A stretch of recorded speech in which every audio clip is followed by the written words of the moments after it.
Hello and welcome. We are coming to you from the sidelines of the JPMorgan India conference, and we're going to talk about payments. It's an exciting subject, lots of interest here in India, new business models all around.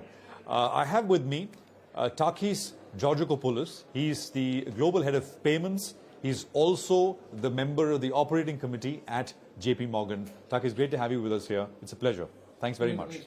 Tell us, what's been the experience of the conference so far? You're meeting investors, you're meeting companies, I assume.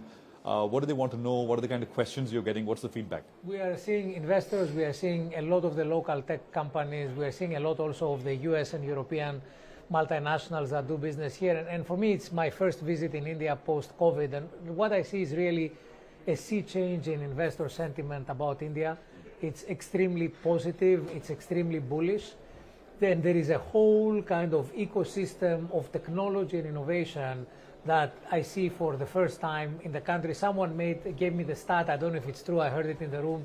In 2019, you had maybe 1,000 startups. Today, you have 100,000 startups. I don't know if it's true, but again, it's a sign of how much more, how many more interesting things are happening here. So it's great to be here. Where is India in the payments ecosystem, in the evolution of payments vis-a-vis other countries? Are we far ahead? Are we right up there? I mean, that's essentially what we believe, but you tell us. Yeah, you are. And as I said, coming here from 2019, it's a big change, right? Yeah. So UPI before was, a little bit of a theory. Now it's real and it's everywhere, including in, the stands, people buying stuff for 5 rupees. So it is here. It works really, really well. We've seen the digital adoption being really strong. And what I really like and I find very thoughtful is how you guys started from creating the first layer, which is digital identity, then building payments on top of that, and then building credit on top of that. So I think the way you've done it is quite interesting. It's quite unique.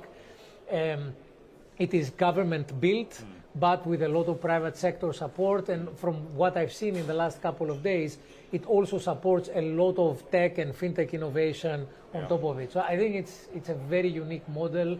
Maybe Brazil is pretty close, but you guys are up there. I mean, digital public infrastructure, starting with Aadhaar, UPI, and now, of course, there is ONDC, which is, of course, coming up. But why is this being replicated in other parts of the world as you see it, when you've got a bird's eye view? Yeah, the problem with payments is it's very, very local, right? So I would say the country closest to India is probably China, both in terms of size and the moves towards digitalization. It's just in China it happened with private companies, right? It was WeChat and Alibaba that started it. And then the ECNY, the CBDC from China, came in to provide a public network as a resilience and an alternative to that. In India, you actually started with the public infrastructure and then the private innovation on top of that.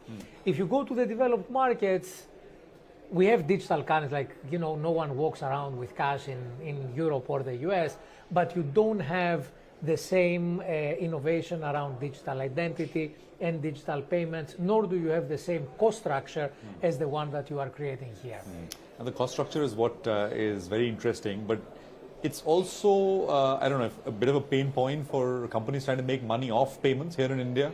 So, I mean, tell us, is payments on the B2C side, which you and I kind of use every day with UPI and private companies and their services built on the layer of UPI, is it going to be profitable by itself, or you think companies essentially will have to do other things?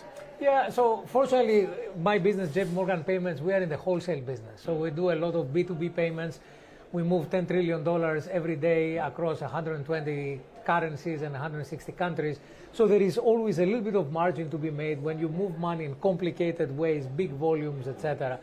When you come in a retail context, like in India, and then payments are free, that, by the way, is not, the free is probably rare and kind of unique to India, but everywhere you see the payment for core infrastructure continues to go down, which increases the barriers to entry, increases the necessary efficiencies.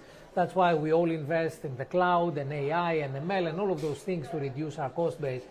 But when it is free, you need to think of new revenue streams and new ways to add value to your clients. So my view is, if you want to survive in the payment space, you need to move upstream.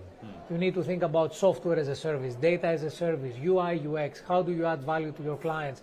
How do you add biometrics, better security, better customer experience? better integration to the kinds of ways in which they use their payments, and be able to charge for that value, not wait to to charge for the payment rails, because that seems to be at zero. Zero. I mean, thankfully for the consumer. Thankfully for the consumer, thankfully for the merchant, not so much for whoever provides the infrastructure.